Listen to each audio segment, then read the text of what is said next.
Today, I will be discussing some best practices on how to use the most common fabrics for natural fiber art dolls, which are the brands The Wheat Engel, Now Mindful Crafts, and Liviella. There are, of course, other brands available, made specifically for doll making, but these are the most common ones, or at least the ones I use the most. I wanted to touch on this subject because I've recently received some questions on how to use doll knit skin fabric. If you're a beginner, sometimes you don't know really how to handle this fabric. So I'm going to give you my best tips. First things first, do not pre-wash. As a rule of thumb, I pre-wash all my fabrics to get rid of sizing, dirt, and to give them a better hand. But with doll skin fabric, you don't want to do that, or you will completely distort the grain of the fabric and end up with a fussy mess. Now that we have that out of the way, here are some recommendations. Cutting. If your fabric comes to you as a tube, and depending on the amount of fabric bought, sometimes you need to cut it open. If you're going to do that, there are two methods. Method 1, cutting an interlock. An interlock is a knit fabric in which both sides of the fabric are the same. You can just cut it at one of the folded edges with no particular care. Cutting a jersey or tricot. Jersey or tricot is where the fabric has a right and a wrong side. This is very discernible to your eyes. You will want to follow one single rib and cut it there. You will then have to stretch the fabric and pull it in different directions to return the grain to lie straight. Aligning pattern pieces to stretch the right way. So here there are a few things to consider. On some doll body pieces, you will want the grain of the fabric, the vertical lines, to be straight right in the middle of the piece. But on other body pieces, you might want those ribs to be at a certain angle to give you stretch as you stuff in a different way or direction. This is more acute and more intriguing when your doll pattern has lots of curves, like the baby fig, for example. I cannot tell you how much I had to play with the grain of the fabric until it gave me the right results to build the legs and arms the way I wanted them. But now you can just use the pattern and profit from my hard labor. If your doll pattern has the grain vertically, you want to make sure your pattern piece is lying on the fabric in the correct way, so pay attention to that.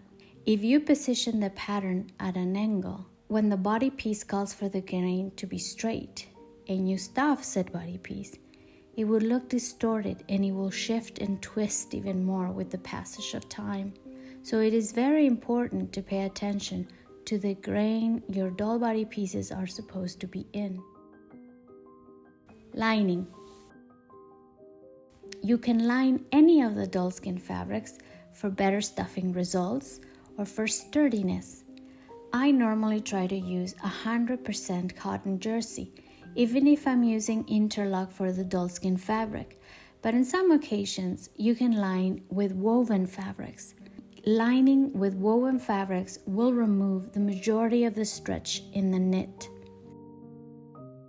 Try to use a lightweight fabric that is either white or off-white so that you don't change the color of the doll skin once you stuff it.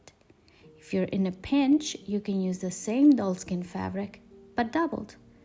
Of course, this can be an expensive adventure as doll skin knit fabric doesn't come cheap.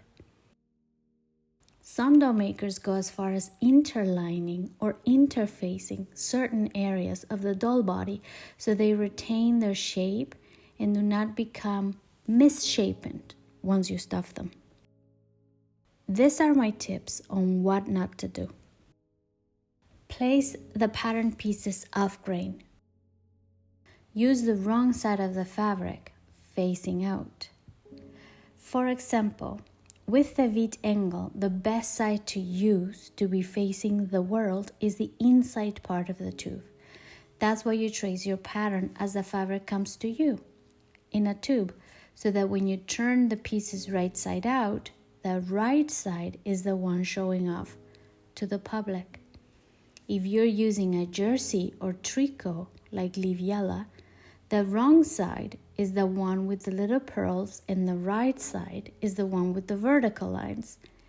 I don't recommend you use the pearl side as the side facing the public.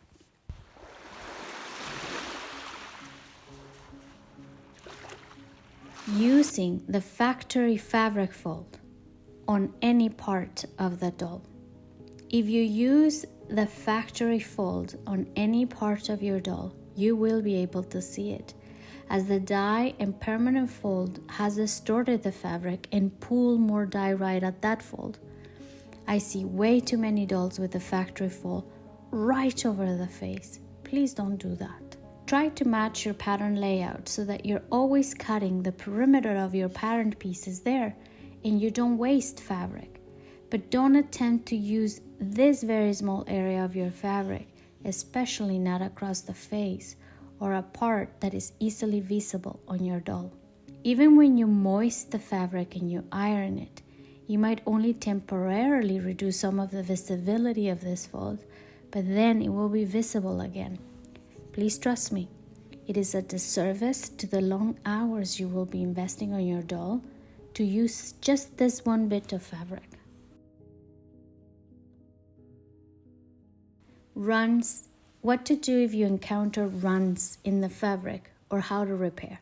If you do encounter a run, it is more troublesome on jersey and tricot than on interlock.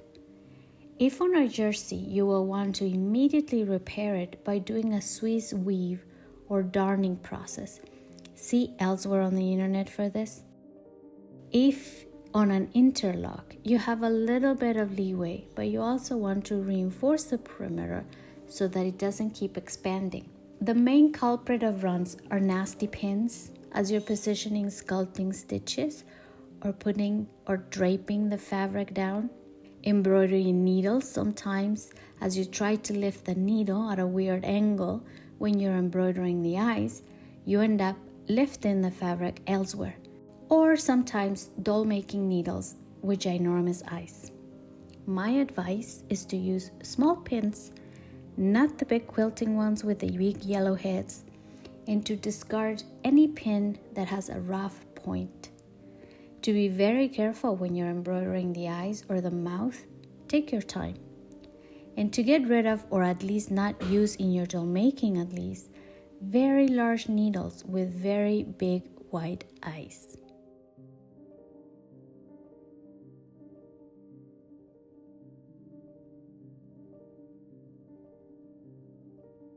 I have given you some of this advice already on this blog post, so if you're new here, you might want to give that one a read.